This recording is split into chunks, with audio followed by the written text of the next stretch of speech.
En manchette aujourd'hui, campagne de financement du CABA, la suite du dévoilement. Bonjour à tous et bienvenue à votre bulletin d'information sur les ondes de CTRB, votre télévision locale et régionale. CTRB vous a présenté hier, lors du bulletin d'information, en primeur, la somme recueillie dans le cadre de la campagne de financement du Centre d'action bénévole d'Autrey, Un autre corps. Aujourd'hui, nous revenons sur cet événement en vous présentant diverses allocutions qui ont eu lieu durant ce dévoilement. Dans un premier temps, écoutons Claire Tellier, présidente du CABA. Elle nous parle avec enthousiasme de cette campagne de financement. Bonjour à tous. C'est une belle journée. Préparez-vous. Le Père Noël est proche. Il me fait plaisir de vous accueillir au dévoilement de l'aboutissement des activités de financement du Centre d'action bénévole de Berthier, d'Autrey, pour l'année 2022. Vous serez de même à constater, une fois de plus, que ces résultats sont très impressionnants. Le terme impressionnant, on va s'en souvenir parce que tantôt, là, vous allez voir toute la puissance de ce mot-là. C'est vous qui allez le dire, par exemple. Nous sommes reconnaissants de pouvoir compter sur l'implication sans faille de nos généreux partenaires et de leurs équipes respectives. Monsieur Éric Fortier, de la Caisse des Jardins d'Autrey, Mme Hélène Paquet et M. Christian Bonilla-Bautista, c'est bien dit, hein? Pas pire, hein? De la pharmacie Jean Coutu de Lavaltrie. Et M. Germain Chartier de notre pharmacie Jean Coutu de Berthierville. Madame, Messieurs, c'est un honneur pour le CABA de pouvoir vous compter parmi ses amis. S'il vous plaît, acceptez tous les plus sincères remerciements et passez le mot à vos employés et associés. Vous faites une différence dans la vie des gens. Vous vous souvenez assurément de l'objectif modeste qui s'était donné l'équipe en début. On avait ça comme objectif initialement avant de commencer la campagne de fonds. Mais avec tous les efforts qui se sont faits, vous allez voir, on va avoir un résultat qu'on a dit impressionnant. Vous vous doutez bien que cet objectif sera largement dépassé grâce à la générosité du public et au dévouement de nos exceptionnels partenaires. Mais de combien? Ah là, vous l'avez écrit, hein? Oui. J'espère que vous avez gonflé parce que... Allons-nous battre... Est-ce qu'on va battre le record de l'année dernière? 105 000. On vous garde la surprise. Déjà, 105 000, c'était super, hein? On vous garde la surprise pour, dans quelques instants, avec Pierrot Lapierre et les partenaires qui auront le privilège de vous dévoiler le montant final. Mais auparavant, veuillez accueillir chaleureusement M. Éric Fortier, directeur général de la Caisse des Jardins de Dautrey et président d'honneur de la collecte de fonds 2022, qui viendra vous dire quelques mots. Et notez, mesdames, messieurs, que depuis des années, le financement offert par la Caisse de Dautrey est essentiel à la mission du CABA. Et je veux prendre quelques minutes pour souligner la présence des membres, de quelques membres du CA, dont M. Clermont, M. Daniel Bellumeur, Lucette, et les autres sont en transport, ils font du service. On ne peut pas passer sous silence le précieux partenariat qu'a le CABA, le Centre d'action bénévole d'Autrey, avec les pharmacies Jean Coutu de Berthierville et de Lavaltrie. Écoutons ce qu'avaient à nous dire ces précieux collaborateurs du CABA. Oui, bien, merci beaucoup, M. Chartier, M. Fortier, excusez-moi. Oui, c'est correct, c'est de retour de l'ascenseur. Tout d'abord, Hélène m'avait bien averti qu'on n'aurait pas le temps de se reposer là, avec la collecte de fonds du CABA. J'ai été vraiment surpris de voir l'engouement de la population.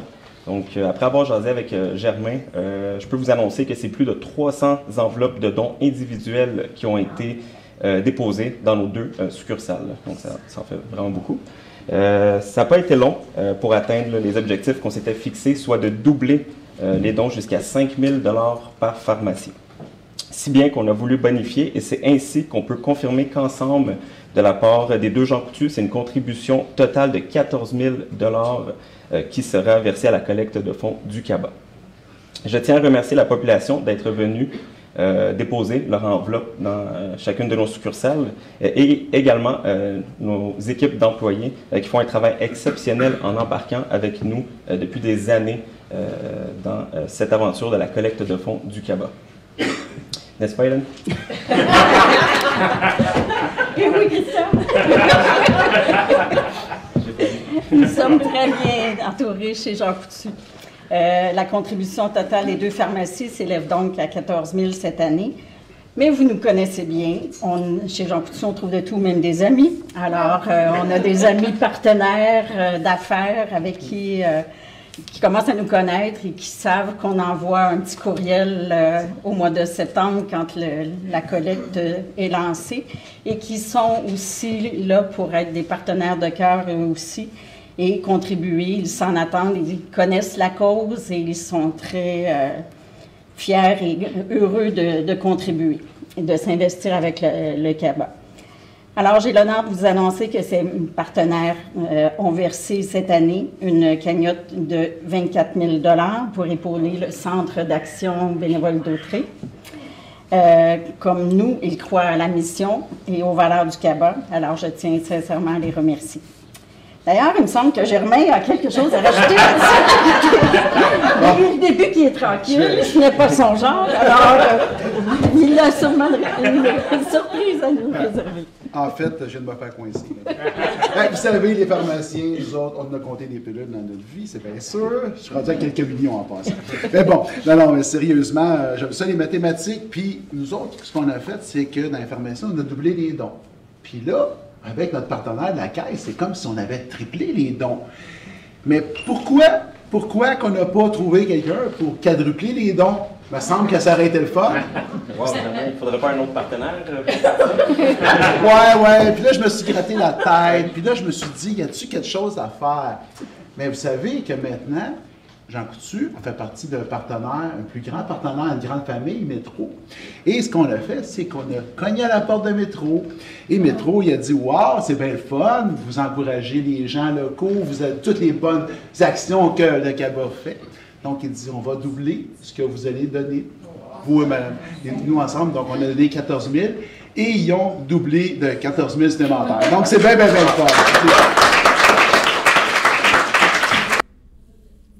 Terminons avec Pierrot Lapierre, directeur général du CABA, qui nous présente un résumé des sommes recueillies pour arriver à un décompte de 117 670 $, un nouveau record. On l'écoute. Mais moi, je veux quand même préciser que le montant qu'on va dévoiler tantôt, c'est vraiment, ça dépend de la survie du CABA, des services en maintien à domicile que M. Fortier a précisé. On dépend vraiment de ça. J'ai jasé avec Christian tantôt, puis juste avec le service de la papa tournante, depuis la pandémie, on a doublé. On a presque doublé. Donc, puis ce que je dois vous assurer, puis il y a des membres du conseil d'administration ici, le fameux PSOC, le programme de soutien aux organismes communautaires qui vient du gouvernement du Québec, lui, il n'a pas doublé. Je vous en assure. Donc, c'est important ce montant-là. Donc, Mme Paquet, Messieurs Fortier, Chartier et Bonilla Bautista. Donc, c'est un immense merci à tous. Vraiment, merci. C'est grâce à vous puis vos employés. Je tiens vraiment à le préciser. Puis on a monsieur ici, là, monsieur Éric Veilleux, oui, qui est là, qui travaille très fort avec Martine, avec les employés d'Hélène aussi. Je suis en lien avec Marie-Josée beaucoup. Donc, un énorme merci à tous vos employés. C'est grâce à vous que notre collecte de fonds 2022 va être une grande réussite. Les besoins sont nombreux, diversifiés, et tant que le CABA pourra compter sur des partenaires comme vous, dévoués, nous serons toujours présents pour répondre à ces nombreux besoins. Parce que les besoins sont là, il y a des bénévoles qui le constatent à chaque jour, il y a des bénévoles qui sont là cet après-midi. La Société Saint-Vincent-de-Paul, un organisme de chez nous avise qu'il manque de bénévoles pour des blocs de 3 heures pour la campagne de Noël de l'organisme qui se déroule au Jean Coutu à Berthierville. Donc, si vous êtes disponible pour donner de votre temps, 3 heures, donc à la fois, pour la guignolée de la Saint-Vincent-de-Paul conférence Sainte-Geneviève de Berthier, veuillez contacter Yvon Fafard au 450-944-3609, 450-944-3609, le président de l'organisme. Un merci à l'avance et au plaisir d'aider la Saint-Vincent-de-Paul afin que toutes les familles défavorisées du Grand Berthier vivent aussi un Noël heureux. La Sûreté du Québec nous fait part d'un événement qui s'est tenu les jours derniers. En effet, le 27 novembre vers 7h15, les policiers de la Sûreté du Québec du poste de la MRC de Dautré ont reçu un appel concernant une introduction par effraction et un vol survenu sur le rang sud de la rivière Chicot à Saint-Cuthbert. Un homme dans la cinquantaine, la victime, se trouvait sur place au moment de l'événement. Des suspects ont fait éruption chez lui pour voler différentes choses, argent, bijoux, cigarettes, etc. Les suspects ont pris la fuite en véhicule. La victime n'a pas subi de blessure. En se rendant sur les lieux, les policiers ont croisé le véhicule suspect. Il y a eu poursuite et l'automobile en question a fait une sortie de route. Les suspects ont pris la fuite à pied. Il y a eu ratissage et assistance d'un maître chien de la Sûreté du Québec. Au final, 3 suspects ont été arrêtés. 2 d'entre eux, un homme de 27 ans de Repentigny et de 33 ans de Le Gardeur, ont comparu au palais de justice de Joliette pour introduction par infraction, vol qualifié, fuite et recel. Le 3e a été libéré. L'enquête se poursuit. C'est fait donc cette enquête par l'équipe d'enquête sur les crimes majeurs de la Sûreté du Québec. Sur ce, allons à la pause. Chers téléspectateurs, vous êtes cordialement invités le samedi matin dès 9h30 à notre bingo télédiffusé de nos studios de Berthierville. Depuis plusieurs années, nos adeptes de la télévision régionale se sont divisés un montant de 600 $, disponible chaque semaine lors de notre joute de bingo à CTRP. Un amical animateur et ses joyeux compères, dont un technicien et 2 bénévoles, partagent tour à tour cette émission dans le but de vous agrémenter durant 60 minutes. Un moment de plaisir qui pourrait s'avérer payant pour vous.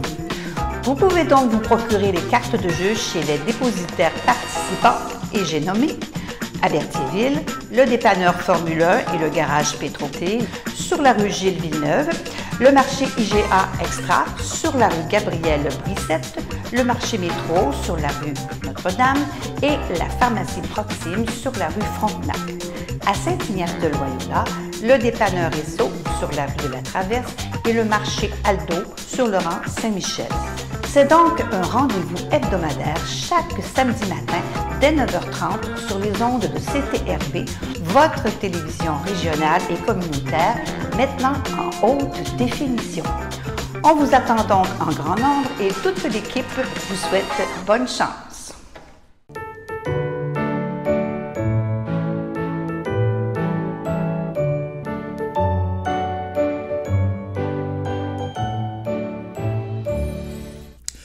En ce dernier jour de novembre, le 30 novembre, la FADOC de l'Île-du-Pas désire souhaiter bonne fête à Anne Chevalier. C'est votre anniversaire aujourd'hui, 30 novembre. Toute l'équipe de CTRB se joint à moi et vous souhaite bonne fête. Tourisme Lanaudière dévoile son plan de développement touristique 2023-2030. Depuis plus d'1 an, Tourisme Lanaudière, appuyé par la chaire de tourisme Transat, travaille à l'élaboration d'un plan de développement touristique pour la région de Lanaudière, un nouveau plan. Ce plan, finalement, a été présenté hier au Centre culturel de Joliette, donc mardi. La présentation regroupait de nombreux intervenants touristiques, mais aussi des partenaires économiques et municipaux lanaudois. Le nouveau plan de développement touristique de Lanaudière se veut évolutif, a-t-on laissé entendre. Il couvre ainsi les 7 prochaines années. Rappelons que la démarche aura permis la tenue de différentes enquêtes, sondages et consultations territoriales et sectorielles afin de sonder les acteurs touristiques et la population lanaudoise sur leur perception, leur vision et leurs attentes. Les acteurs de l'industrie touristique ont aussi été conviés, en lien avec l'élaboration de ce plan, à une ultime réflexion. Ça s'est fait lors du sommet sur le tourisme en mai dernier. Dans un premier temps, écoutons la présidente de Tourisme Lanaudière, Agathe Soriol. Je suis éblouie de vous voir tous ici aujourd'hui. C'est magnifique, quelle belle salle. Bienvenue et merci d'être présents avec nous pour ce moment que nous attendons tous depuis si longtemps. En fait, depuis l'automne 2021, déjà un an, Tourisme Lanaudière, avec l'appui de la Chaire de tourisme Transat, a entrepris une large démarche de planification stratégique.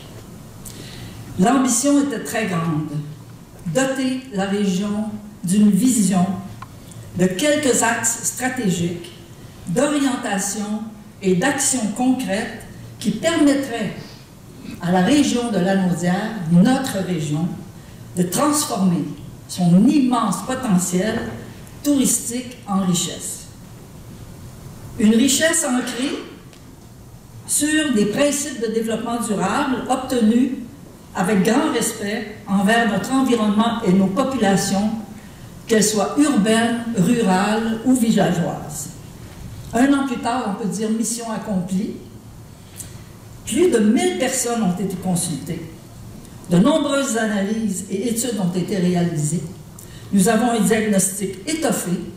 Nous avons tenu un sommet ayant réuni plus de 150 participants en mai dernier. Des échanges riches et porteurs et surtout un enthousiasme communicateur qui constitue probablement la plus grande clé de cette démarche. Pour réaliser évidemment toute cette démarche, il a fallu une équipe, de l'expertise et surtout des individus engagés et convaincus de la force de la concertation. Permettez-moi de prendre le temps de vous en nommer quelques-uns ici. La liste est quand même longue, mais elle vaut la peine d'être entendue au complet.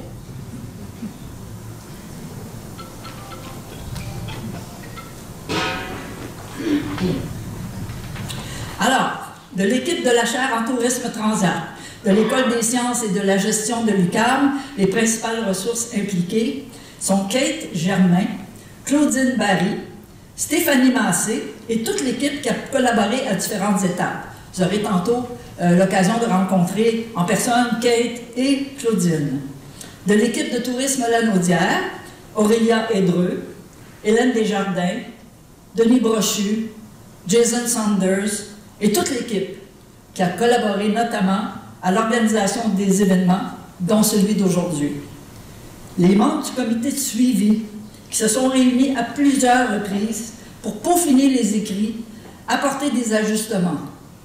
Michel Beauregard, de Récréo-Tourisme Repentigny, Pascal Coutu de la Courgerie, Catherine Rousseau du Château Joliette, Benoît Gagné du Musée Louis Cyr, Sylvie Villeneuve de la municipalité de Saint-Donat, France Chapdelaine de la Chambre de commerce de la Haute-Matawini, Patrick Moir de Tourisme Manawan, et bien sûr aussi tous les membres du conseil d'administration et tous les membres de la table de concertation, d'orientation, qui ont aussi participé à certaines validations.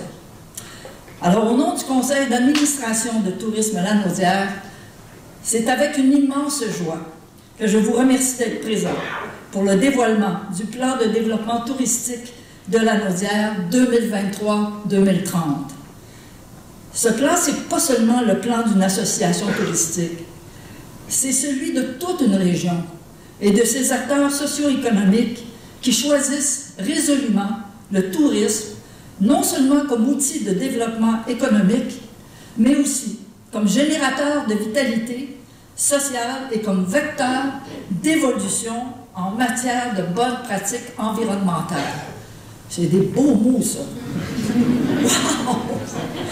Même moi, je m'impressionne. Oui, ce plan est ambitieux. Tout reste à faire pour atteindre la cible.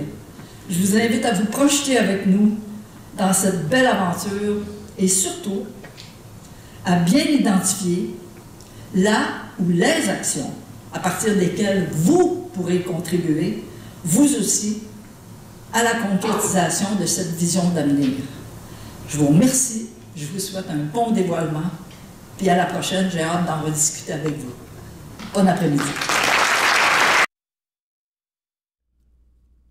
La présentation de mardi a permis de dévoiler le résultat de toutes ces démarches de consultation, une façon de poser un regard nouveau sur la région de la Naudière et son industrie touristique. De quoi penser dès maintenant le tourisme de demain.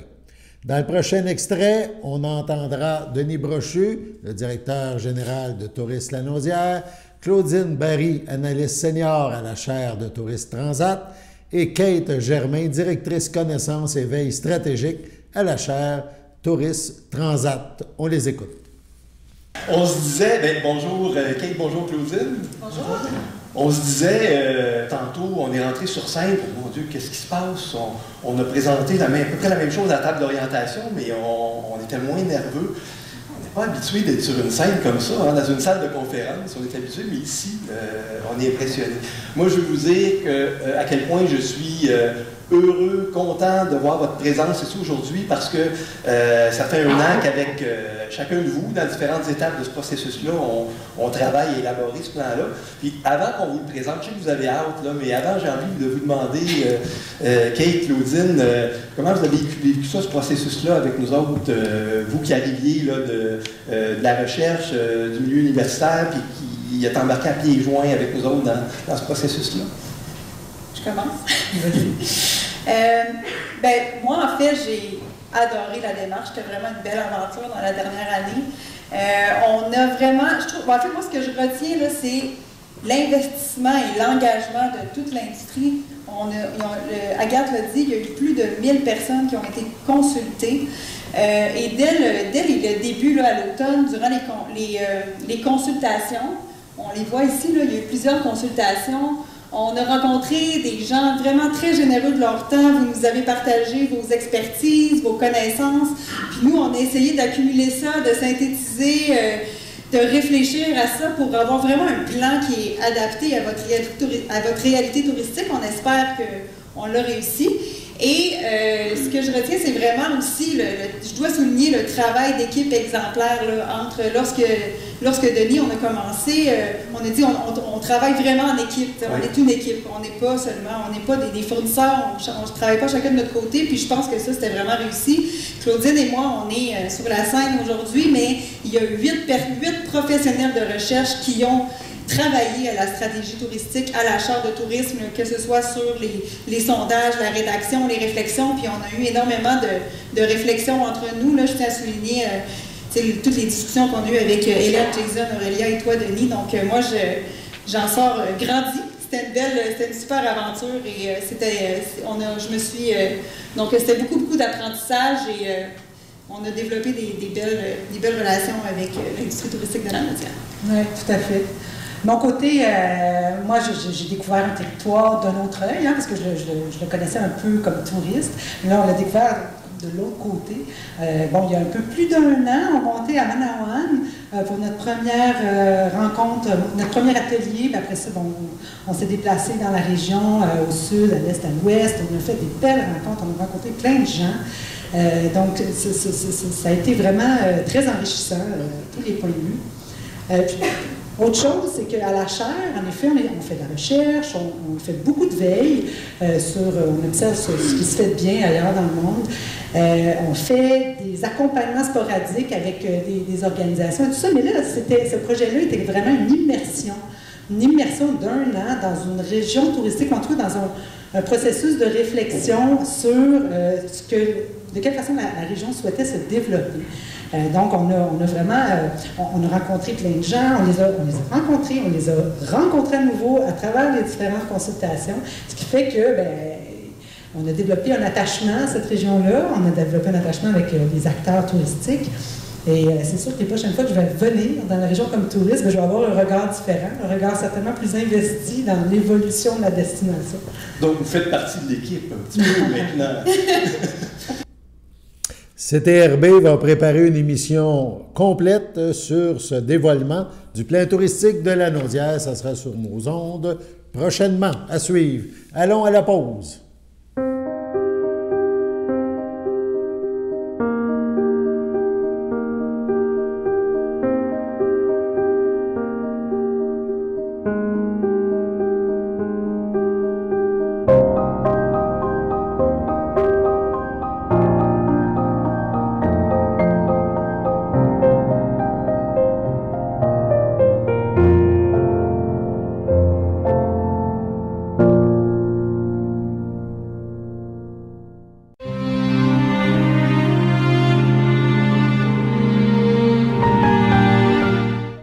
Au pavillon Sainte-Marie de Trois-Rivières, le 24 novembre, à 72 ans, est décédé M. Jean-Jacques Ross, époux de Céline Ross, demeurant à Saint-Barthélemy.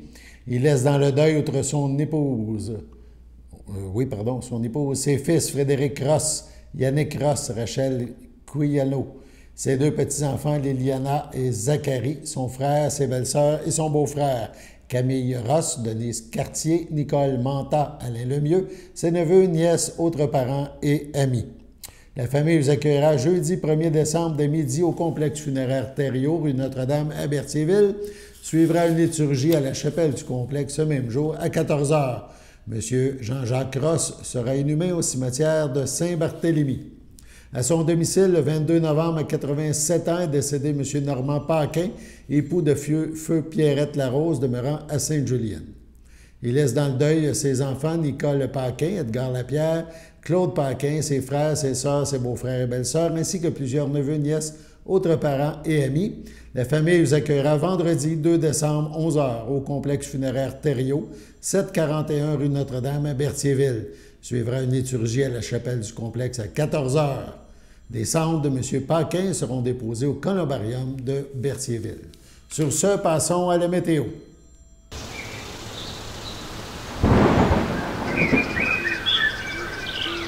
Bienvenue à votre météo de cette semaine. Aujourd'hui, mercredi après-midi, ce sera un temps de pluie, parfois forte, une température de 7, un temps ressenti de 3, environ 25 à 35 mm de pluie. Et oui, 25 à 35.